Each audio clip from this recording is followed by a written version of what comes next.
Welcome to the first episode of Warcraft Stories. Yeah, I think that's the title I'm going to go with. I never really give it that much thought. Just kind of hit record. Now that we're in the middle of this, let me take you back to when I first started getting into Warcraft. Okay, I got Warcraft 3, the big battle chest that everybody seems to have. Because some friends told me that the game was really awesome. They all played it. I used to hang out in an IRC chat room with some guys that I used to play Tribes 2 with. And they were all playing Warcraft 3. And I really didn't like real-time strategy games that much. I like Command & Conquer, but Warcraft I wasn't that into. And then I got Warcraft 3, and the whole thing with the creeps and all this stuff that's like it made the game seem unbalanced to me, so I didn't really like it. I even gave my CD key away to some kid that was in the room. So, then World of Warcraft came out, and I was just finishing up Diablo 2. I think I just decided to stop playing Diablo 2, and I was looking for something new. And they were all talking about getting Warcraft, so I think they had gotten it, some of them had, and they wanted me to get into it. And I told them, like, I used to play an Amazon and Diablo, I think, or I wanted a character with, like, a ranged attack, and they were telling me about hunters, and I would probably like being a hunter. So yeah, I kind of agreed that would probably be a good idea, and went to buy Warcraft, and Best Buy didn't have it. It was out. Walmart didn't have it. CompUSA didn't have it. Circuit City didn't have it. It was sold out everywhere. I ended up finding this son of a bitch at a Meijer.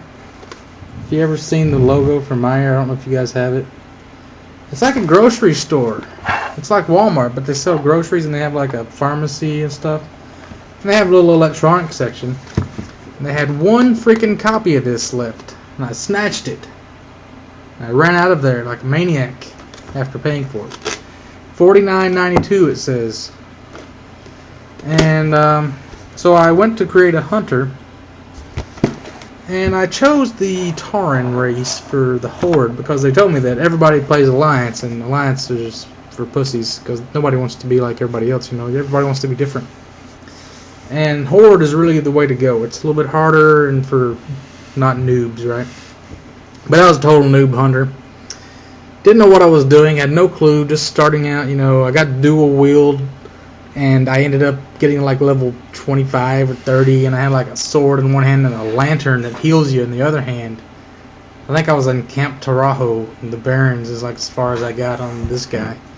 Gave up on him, and you know, after I played it a long time, I really liked hunters, but then this guy was already pretty much crap, so I scrapped him.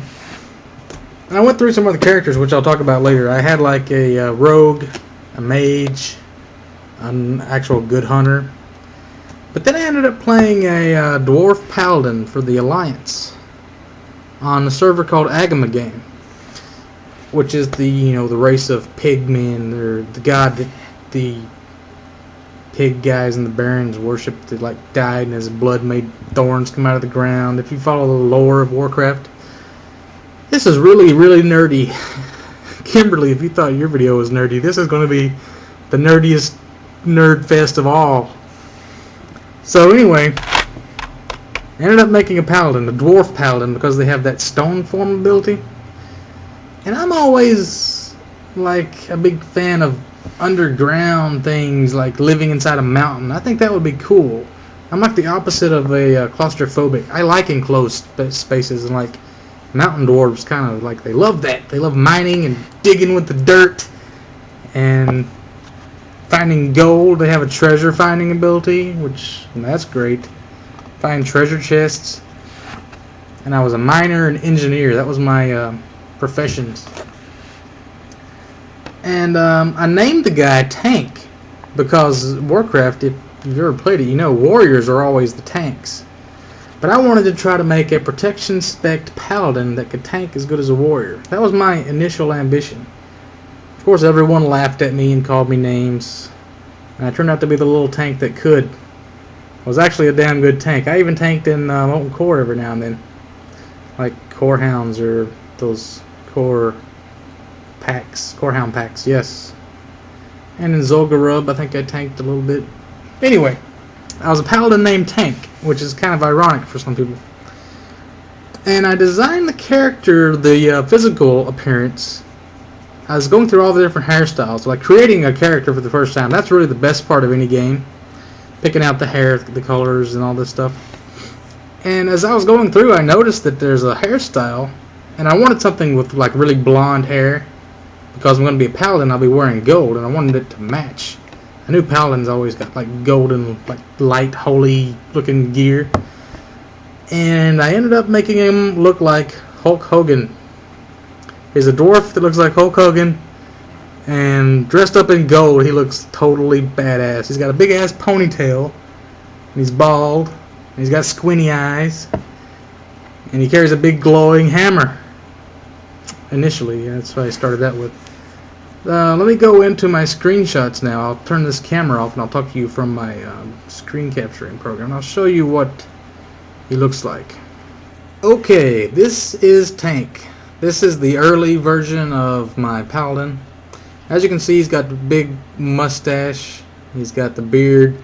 If you can see behind him, he has a huge ponytail, the same color, you know, and he's all like, this is noob gear. This is your light forged chest plate, gloves, some pants of valor or whatever, the valor leggings that I kind of stole off some warrior that he probably should have gotten them, but I didn't have any good pants either at the time, so I was just as needing of some good pants, and I got those in like Stratholme or somewhere. And the stone form gargoyle shoulders or whatever they are, they're really good for tanking. Like, that's my original idea, was to be a tank, so I had those really high, like 600 something defense shoulders.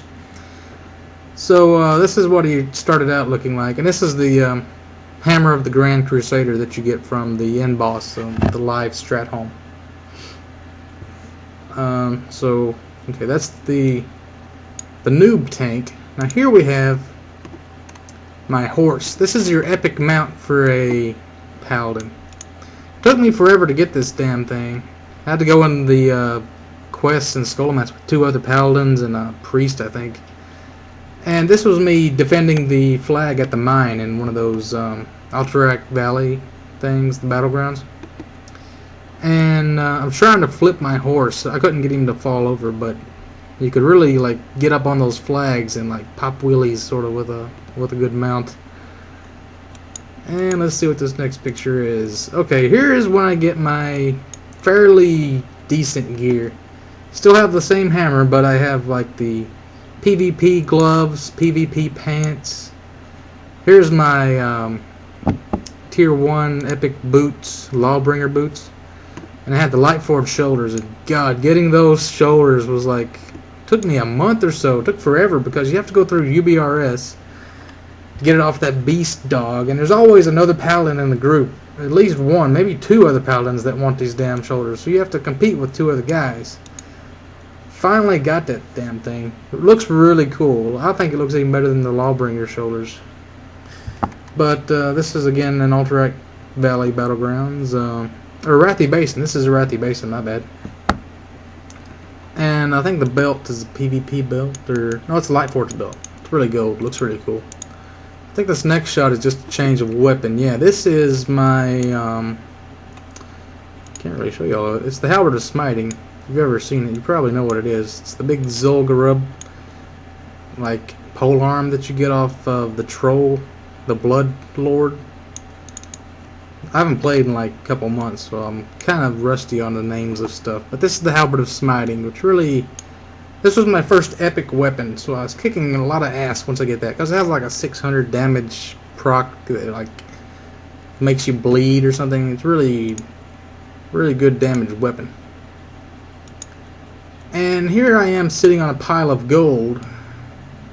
This is in my basement of my house that I secretly built. No, actually, this is like the end of Uldaman. And as you can see, I go really well with gold. This is after somebody has spotted me, and I have to beat them away with my mighty glowing hammer. I had the 22 intellect enchant on it by then. That's all gold looking. Really matched my armor, so that's pretty cool.